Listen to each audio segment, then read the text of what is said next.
kaya first time ka namin nakita sa Drag You and Me, which is comedy at ang galing mo doon. Dito pa sa Comedy Island, masasurpass mo ba yung pinakita mong galing doon? And ano yung magiging kaibahan ng ano mo?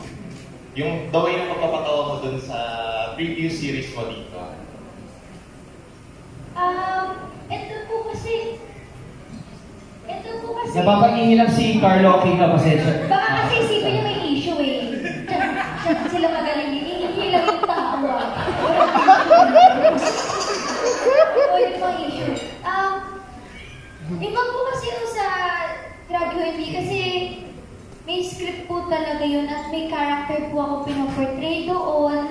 Lahat po yun talaga as in planado, alam ko, nabasa ko yung story, walang mga naka-block na bawal mabasa. So alam ko talaga lahat, kumbaga na-calculated na aral ko na ito po talaga iba siya.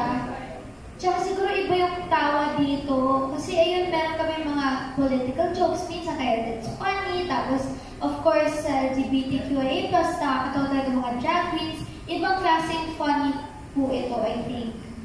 Basta importante